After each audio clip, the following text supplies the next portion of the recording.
Schweden im Sommer. Für uns bedeutet das gerade tiefe grüne Wälder, endlose Tage und das Leben genau dorthin zu verlagern, wo dieses Land am schönsten ist, direkt an den See. Wir wollen die schwedische Gelassenheit aufsaugen, die Natur genießen und das am besten in schöner Gesellschaft. Wir, das sind Jessie und für mich ist das einfach so eine wunderschöne Kindheitserinnerung und Roberto. Schaut euch mal diese Umgebung an, das ist ein richtiger Traum. Und zusammen mit Baxi reisen wir in Schweden in unserem selbst ausgebauten Van Jimmy. Für einige Tage teilen wir diesen Traum mit alten und neuen Freunden. Wir lassen uns treiben, teilen den Alltag. Doch auch hier ist nicht alles perfekt. Es sind Tage voll schwedischer Sommermagie, spannender Gespräche und der Erkenntnis, dass man manchmal auch ohne perfekte Lösung einfach weiterfahren muss. Okay, ich glaube, das war's. Wir werden keine Lösung so schnell finden.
Hallo und schön euch in diesem Video dabei zu haben und willkommen in unserem kleinen schwedischen Camp. Wir haben uns ein bisschen ins Inland bewegt und haben da auch alte und neue Freunde getroffen, die auch in Schweden unterwegs sind.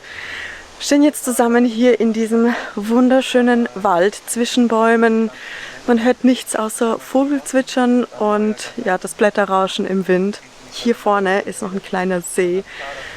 Es ist einfach so richtig dieses Idyll, wie man es in Schweden auch sucht und eben auch findet. Ja, einfach der schwedische Traum.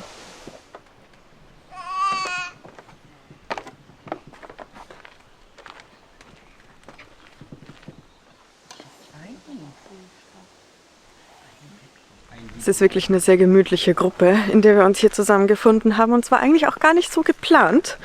Aber die spontanen Dinge sind ja oft die allerschönsten. Und ja, ihr merkt es auch, kleiner Reality-Check, wir sind natürlich nicht alleine an diesem Stellplatz. Dieses schwedische Idyll suchen eben auch andere Camper und Reisende. Aber es ist ganz okay, wir sind hier alle sehr entspannt und der Platz ist ja trotzdem wunderschön. Ja, aber ich mache jetzt auch eine kleine Runde mit Baxi, der ist schon ungeduldig. Man verquatscht sich immer so schnell, wenn man so in der Gruppe ist. Ich muss jetzt mal ein paar Schritte machen.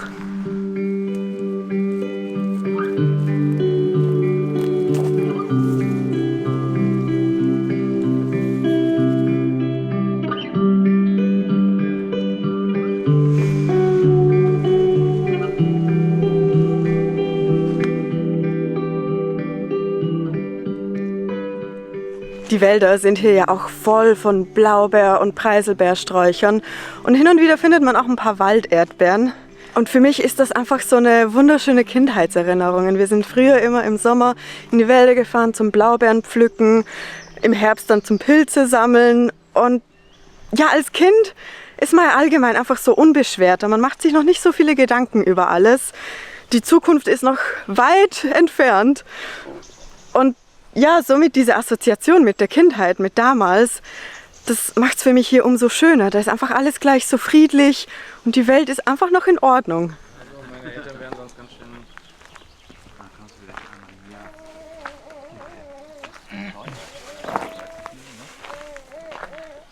Ja, schon, aber... Oh, nicht viel. Allgemeine Besprechung der Lage. Ja. Ganz schön frisch geworden die letzten Tage, deshalb sitzen wir hier alle eingepackt mit Mützen und Jacken.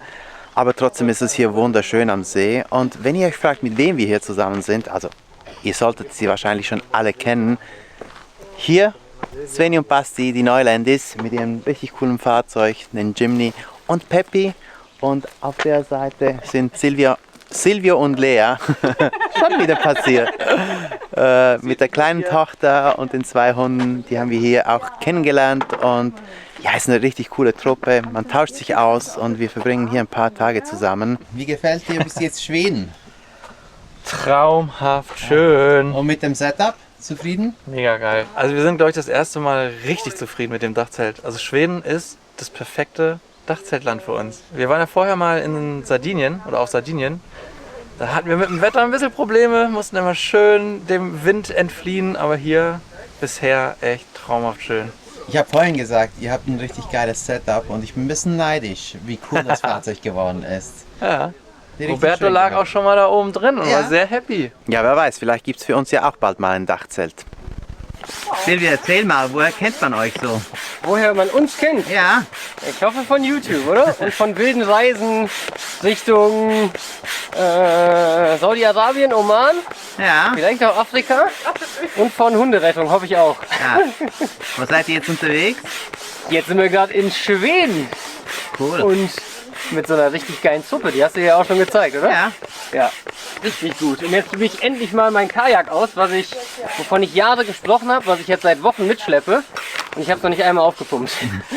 Also ist es heute das erste Mal? Das ist das erste Mal, dass dieses Kajak mit mir Wasser sieht, ja. Cool, da freue ich mich auch drauf. Ich habe richtig Bock, ist auch ein Zweisitzer. Cool. Ja, das ist, glaube ich, das Anfänger. Jessie geht mir schon seit Jahren auf die Nerven wegen dem. Irgendwann kriege ich dich so weit, dass wir doch eins holen. Kajak, Stand-Up-Paddle, irgendwas, mir egal. Irgendwas für Wassersport, ohne Wellen. Geil, das hört sich jetzt schon an, als hätte ich nicht. ein Loch drin. Nein. Habe ich hier irgendwas? Nee, oder? Das erste Mal reingehen wird, glaube ich, lustig, oder?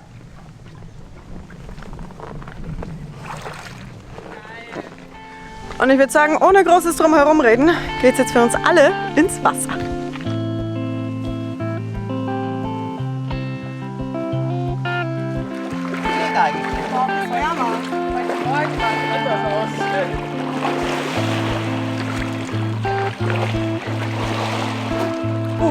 Aber hier ist kalt. Kommt ihr auch noch?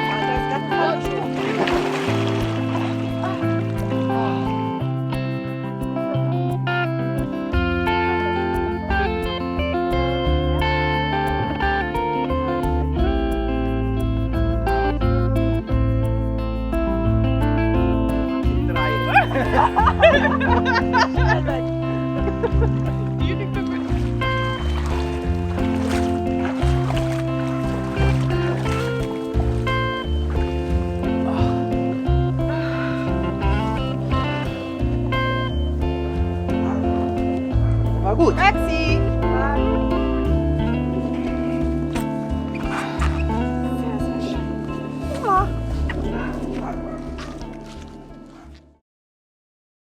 Heute möchte ich euch wieder mal von etwas erzählen, das wirklich auch von Herzen kommt.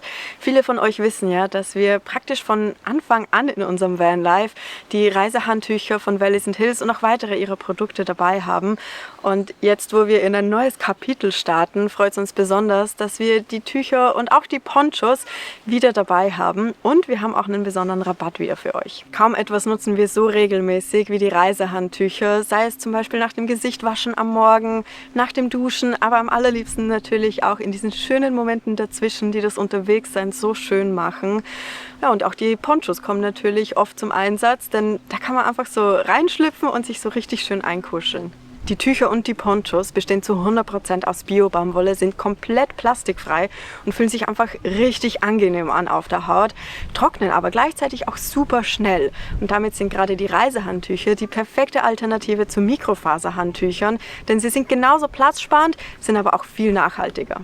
Und wir finden auch das Unternehmen super sympathisch. Christina und Andreas haben Valleys & Hills gegründet, um schöne, aber gleichzeitig eben auch nachhaltige Campingprodukte zu entwickeln. Sie achten dabei nicht nur auf Produktqualität, sondern auch auf faire Lieferketten, gute Arbeitsbedingungen und die Produktion findet in der EU statt. Das alles ist nicht selbstverständlich. Wenn ihr noch nach den perfekten Reisehandtüchern oder weiteren Camping-Essentials sucht, schaut unbedingt bei Valleys & Hills vorbei. Für 14 Tage erhaltet ihr auch mit dem Code CHIPPYTRAVELERS10 satte 10% Rabatt auf euren gesamten Warenkorb. Nutzt also die Chance und zwar am besten über unseren QR-Code oder über den Link in der Videobeschreibung. Während unserer langen Zeit im Van haben wir die Einsamkeit lieben gelernt. Aber Momente mit Menschen, die eine ähnliche Idee vom Leben haben, sind einfach unbezahlbar. Der Tag verfliegt zwischen Arbeit, Kochen und tiefen Gesprächen. Wieder einmal merken wir sind zwar alle individuell unterwegs, aber auf dieser Reise nie wirklich allein. Während der Nachmittag voranschreitet und die Sonne sanfter wird, zieht es mich noch einmal auf den See. Lea und Silvio leihen mir ihr Kajak und ich ziehe einige Runden auf dem spiegelglatten Wasser. Ganz für mich, bevor es zurück ins Camp geht.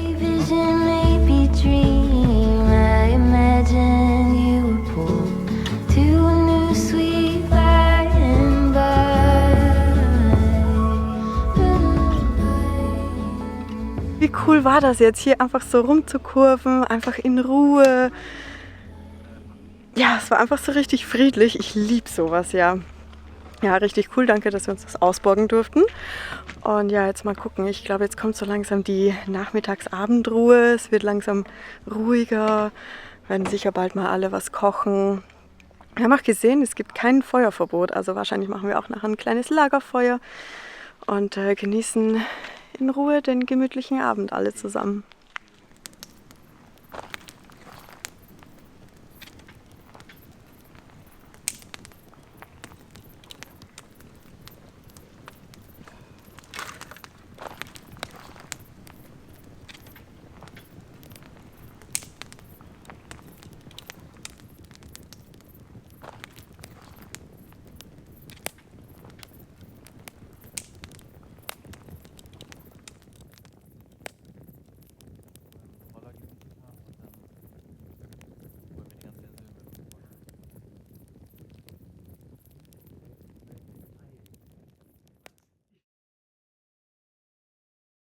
Guten Morgen aus unserem kleinen Camp. Es ist soweit, heute fahren wir weiter. Ihr seht, wir räumen hier schon fleißig auf. Silvio und Lea sind bereits schon losgefahren. Die treffen wir aber dann später noch. Ja, das war ein richtig schöner Platz hier. Wir hatten ein paar richtig schöne Tage hier. Sind länger als geplant geblieben. Und ja, langsam gehen die Vorräte aus. Das heißt, heute müssen wir noch einkaufen, Wasser füllen. Also ja, damit wir ready sind für den nächsten schönen Stellplatz.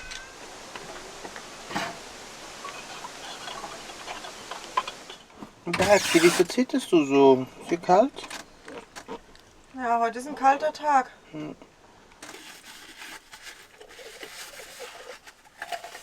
Es ist wirklich ganz schön frisch geworden. Man merkt es in der Nacht, wenn man sich schon ein bisschen mehr einkuschelt und morgens auch der Hund ins Bett kommt, damit man sich wärmen darf. Ja, aber wir sind jetzt fertig. Wir fahren los. Es geht auch gar nicht mal so weit jetzt als erstes. Wir fahren Richtung Norden weiter auf unserer Route. Und ich glaube, weiter in der schwedischen Natur. Wir müssen kurz gucken bei unserer Power Station, ob wir chargen, weil wenn wir 3 Tage starten, müssen wir manchmal den Stecker rausziehen. Okay.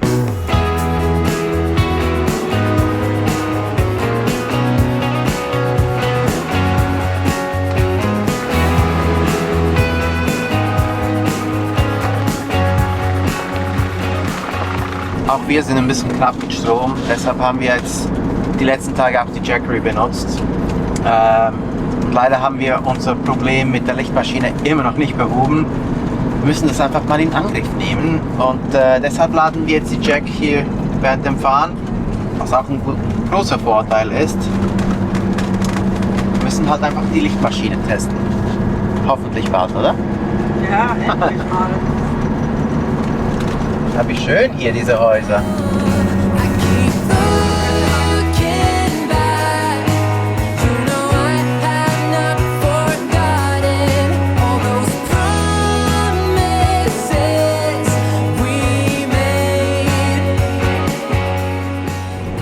Das hier erinnert mich total wieder an den Yukon. Ich finde das sieht einfach so ähnlich aus mit diesen dichten Wäldern, die Schotterstraße dadurch. Alles so ein bisschen rauer und so gefühlt unberührte Natur. Gibt mir total die Yukon-Vibes oder vielleicht auch fast den Dempster, aber naja, da müssen wir noch ein bisschen weiter hoch in den Norden, in die Tundra.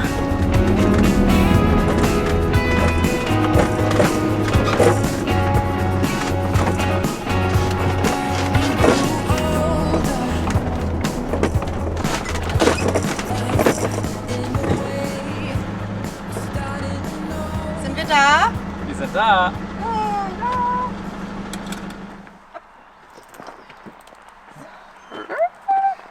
Mückenspray? Gracias. Der Rucksack ist halt so eklig, da will ich keinen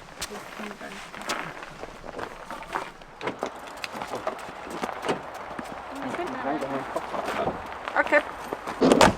Gefrühstückt haben wir natürlich noch nicht, aber das aus strategischer Überlegung, denn wir gehen hier Blaubeeren pflücken, bringt Roberto gar nichts, aber mir umso mehr. Ja, Das mir ist bringt's gemein. wirklich gar nichts, aber ist okay. Komm ja gerne mit. Ich liebe es ja. Wir haben ja schon am Stellplatz ein paar Blaubeeren gehabt. Das hat mich so zurückversetzt in meine Kindheit. Also das, ja, bei mir wird gerade ein Kindheitstraum wahr. Blaubeeren pflücken. Ja.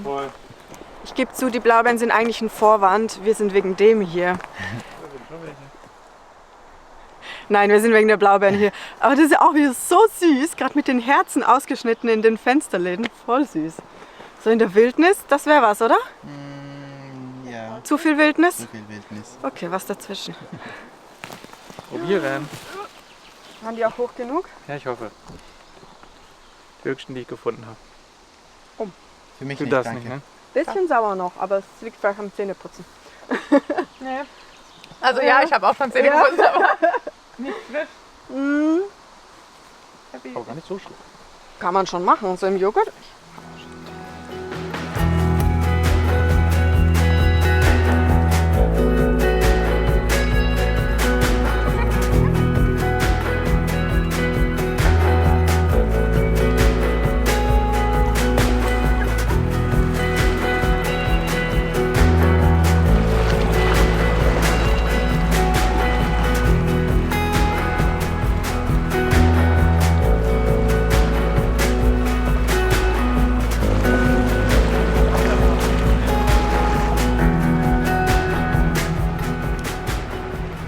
Wir sind ja eigentlich zum Blaubeerenpflücken hierher gekommen, aber schaut euch mal diese Umgebung an. Das ist ein richtiger Traum. Also ich finde das so schön. Das ist wirklich wie Kanada, nicht? Ja, voll. Also ich finde das richtig schön hier.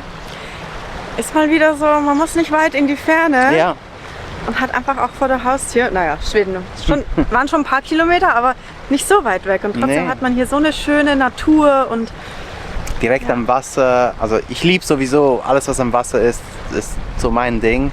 ja, Aber hier hat man beides, Wald und Wasser. und voll der große See auch. Ja, voll. Willst du nicht zuerst probieren, ob die gut sind? Blaubeeren sind immer gut. Nee, also die ist bestimmt sauer. Aber ich glaube, die sind sicher gut. Ja, vorher schon probiert, oder nicht? Boah, hier sind richtig viele. Aber wie das so ist beim Blaubeersammeln, muss ich immer ein bisschen durchkämpfen. Aber da sind richtig viele.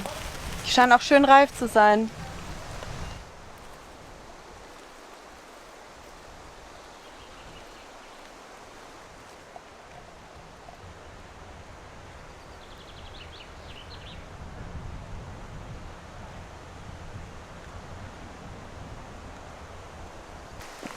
Woran erkennt man, dass wir Blaubeer sammeln war?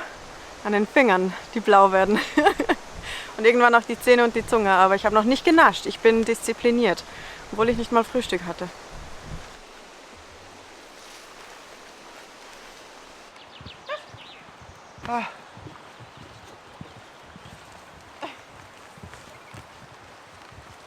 Beutel und Glasvergleich. Ja, schwer. Aber zusammen wäre es ein ganzes Glas. Ja, Also ich glaube, das genügt, oder? es ist nie Können wir genug. los? Es Aber nimmt nur weil wir kein verabredet Ende. sind. Ja. Nur weil wir verabredet sind, sonst wären wir den ganzen Tag hier. Ja.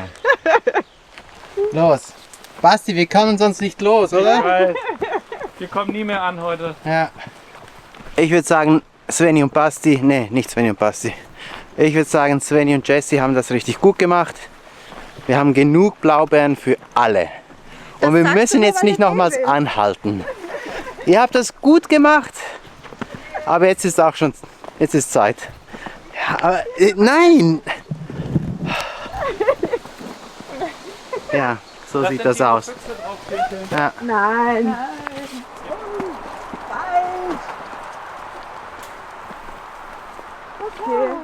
glaube schon. Guck mal, ist sogar halb voll geworden gegen Ende. Und die Finger sind blau. Wie es sein soll. Das war ja richtig schön. Wir waren ja eigentlich nur zum Blaubeeren-Sammeln hier, aber gerade so am See war es nochmal echt schön, oder? Ja, auf jeden Fall. Hat sich Ja. gelohnt. Würde ich auch sagen. Obwohl ich ja schon ein bisschen enttäuscht bin. Ich wollte ja wirklich das Glas voll kriegen. Aber wir haben ja eine Verabredung. Wir treffen uns. Ich habe nichts verstanden. Gut. Ja, wir treffen uns ja wieder mit den anderen. Und zu einer fixen Zeit. Das heißt, wir haben nicht den ganzen Tag Zeit zum Blaubeeren sammeln. Und wir müssen ja noch einiges erledigen. Wir müssen einkaufen, entsorgen, versorgen. Und das braucht ja immer sehr viel Zeit. Da müssen wir sicher einen halben Tag einplanen. Ein halbes Glas voll frischer Blaubeeren und eine abgehakte To-Do-Liste später meldet sich der schwedische Sommer von seiner ungemütlicheren Seite. Aber die Fahrt durch die verregneten Wälder hat fast schon etwas Meditatives. Auf der nassen Straße und an typischen Schwedenhäusern vorbei steuern wir den nächsten Stellplatz an. Der Regen prasselt auf die Windschutzscheibe und läuft an den Scheiben runter, während wir auf dem Weg zum nächsten See sind, gespannt darauf, wie wohl unser nächstes Zuhause auf Zeit sein wird. Wir sind noch etwa, 3 Minuten vom Stellplatz für heute entfernt, fahren so durch den regnerischen Wald und auf einmal ist da dieser riesige Hirsch mit dem Geweih. Also ich glaube, da war noch der Pflaum dran, aber das war ja riesig, das Geweih. Wahnsinn. Jessie war so, Elch, Elch, Elch, Elch, Elch. Und dann war es doch ein Hirsch, aber trotzdem riesig. Wie meinst du, Svenny? Ja, der hat ja echt einen Riesenwald. Ja, voll. Jessie meinte zuerst, es sei ein Elch. Ja, dann war es halt eben nur ein Hirsch. Dickeres Maul, ne? Ja, aber so beim Vorbeifahren war es schon sehr... Jessie hat kurz einen Herzinfarkt bekommen. Das glauben wir. Okay, da sind wir. Da sind wir. Schön ist es hier. Viel Wald, viel Natur. Wie es uns gefällt. Der Hirsch ist auch nicht weit. Nee. Also zugegeben, auf den Bildern sah dieser Stellplatz ein bisschen anders aus. Aber gut, wir sind mitten in der Natur. Das haben wir ja gesucht. Jetzt kriegen wir sogar noch unsere zweite Dusche heute, weil wir waren ja heute mit den Erledigungen spontan sogar auch noch duschen auf einem Truckstop. Also ja, wir haben zumindest alles erledigt. Einkäufe sind durch, Wasser ist voll, Grauwasser entleert und eben eingekauft und geduscht. Also mehr kann man eigentlich nicht verlangen. Da muss man über den Regen hinwegsehen. Richtig schön aus hier. Wirklich schön. Ja, voll. Und das Wetter müsste besser sein. Dann könnte man gleich baden gehen.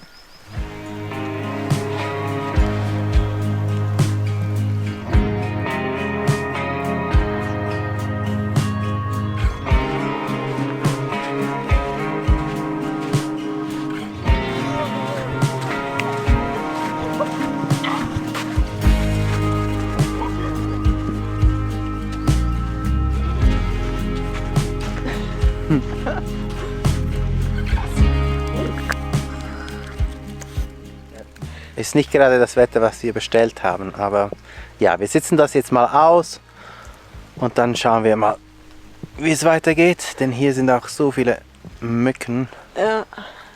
Ja.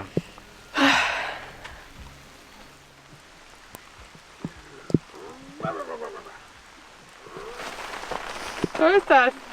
Kommt selten, haben sie gesagt. Dachzelt, Baby. Die letzten Tage war es sehr schön. Ja. Naja. Oh, krass, wie viele von diesen kleinen Stechfliegen hier sind. Ich glaube, man sieht die gar nicht auf Kamera, aber sie sind Überall. quasi so viel wie der Regen selbst.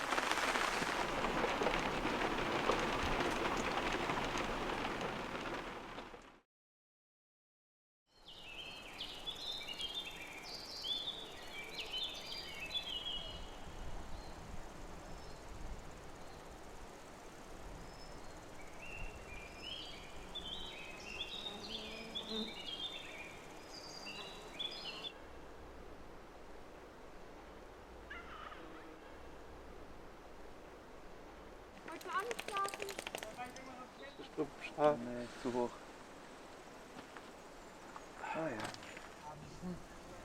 Diskussion. Manchmal schon, oder? Manchmal ist man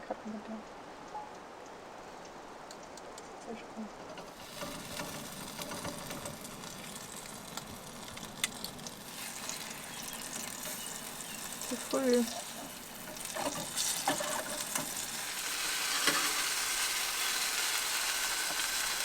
Ein neuer Tag in unserem Camp und wieder mit Sonnenschein. Wir haben die Regenphase hinter uns gelassen und starten in einen weiteren wunderschönen Tag in Schweden. Neben uns brutzelt es schon. Die Blaubeeren werden hier schon verarbeitet. Es gibt gleich Blaubeer-Pancakes. Also ich weiß nicht, ob wir auch probieren dürfen, aber ich hoffe mal, dass es was abzustauben gibt. Ja, und ihr habt vielleicht gesehen, da war vorher noch ein weiteres Auto dabei. Die Neuland-Pioniere. Fabi und Anne waren auch hier, aber die sind jetzt schon wieder weiter. Darum sind wir wieder in unserer Dreierkonstellation. Ja, und heute ist auch der Tag, wo wir es nicht mehr hinauszögern können. Wir müssen uns endlich um unser Elektrikproblem kümmern.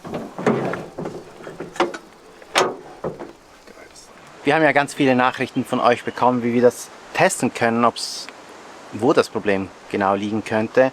Wir versuchen jetzt ein paar Sachen auszumessen und ja, Step by Step vorwärts zu gehen, um die Fehlerquelle rauszufinden.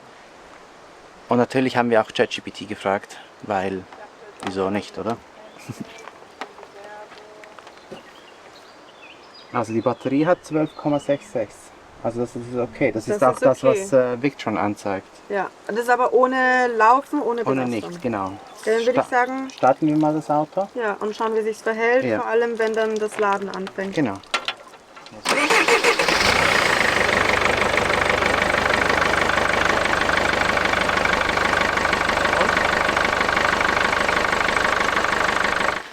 Basti, weißt du, was wir machen müssen? irgendwie auch nicht. Ich bin auch überfragt. Hab sie selber noch nicht probiert. Weil, also, die Batterie, die ist gut. Probieren. Ja. Die läuft. Was wir testen müssen, vielleicht noch die Lichtmaschine. Aber ich verstehe nicht wieso, was da falsch sein könnte. Ich würde es einfach mal messen, weil dann können wir es ausschließen, wenn da alles passt. Irgendwie macht das Ganze gar keinen Sinn, denn der Multimeter zeigt was anderes an, als was die App anzeigt. Das ist ein Volt Ja, 1 Volt Unterschied. Unterschied, wenn die Starterbatterie die hintere anspeist. Also irgendwie komisch. Vielleicht ist da eher der Fehler bei der Kommunikation. Vielleicht Wobei ich liegt's- sagen muss, ich glaube, hier haben wir auch einen Fehler bei der Kommunikation, weil wir zoffen uns natürlich schon wieder. Vielleicht hat der Basti doch recht, dass es eher am Victron-Gerät liegt. Ja. Nein, weiß nicht. wir suchen jetzt mal weiter. Ja. Keine Ahnung. Du müsstest dir halt jetzt die Kabel angucken. Das sind ja eigentlich nur zwei halt, ne? Ein Kabel, also zwei nach hinten geht. Ja, genau. Und dann das Massekabel hinten. Ja. Oh, ja. Aber jetzt nimmt nicht den Überschuss, sondern die zieht jetzt Energie von der Starterbatterie. Das kann Starterbatterie. eigentlich nicht sein. Das sollte nicht Das sein. sollte ja. nicht sein. Okay, also ich glaube, das kriegen wir heute nicht geregelt. Wir haben überall nachgemessen, wo wir können, und anscheinend ist vielmehr der Fehler zwischen der Batterie und dem Ladegerät, weil das zeigt uns eine andere Spannung an, als die Batterie tatsächlich auch hat. Und dementsprechend müsste da irgendwo in der Verbindung ja vielleicht ein Fehler sein, den man checken müsste, aber wir haben halt alles hier verbaut. Auch die Sicherungen, also die eine ist direkt vorne, die ist in Ordnung. Und was halt da dazwischen, den ganzen Weg bis zu unserem Stromkasten quasi, der hier hinten im Schrank ist, was da dazwischen ist, das ist halt alles hinter Holzpaneelen und Möbeln. Und da haben wir echt keinen Bock, das jetzt alles auseinanderzunehmen. Also ich glaube, das wird wohl eher etwas sein, das jetzt noch länger bestehen bleibt. Und wo wir den Sommer über einfach auf gute Sonnentage hoffen. Gerade sind die ja auch sehr lang, das ist ja positiv. Und dann werden wir das wahrscheinlich, wenn wir von Skandinavien wieder in den Süden fahren, das dann angucken. Weil so hier haben wir jetzt echt keinen Bock. Okay, ich glaube, das war's. Wir werden keine Lösung so schnell finden. Jeder konnte noch seine Meinung hinzufügen. Gebracht hat's nichts. Nämlich keine Ahnung. Weil wir alle keine Ahnung haben. Aber hey, egal, wir haben es probiert. Ich würde sagen, das war's für diese Woche. Vergesst nicht, unseren Kanal zu abonnieren, aber auch den Kanal der anderen. Unbedingt. Hype das Video, like das Video, schreibt fleißig Kommentare. Und für uns geht's leider weiter. Wir werden uns von dieser tollen Truppe trennen. Ja. Naja, Die müssen jetzt alleine klarkommen. genau. Also, bis nächste Woche. Tschüss. Tschüss! Hasta luego!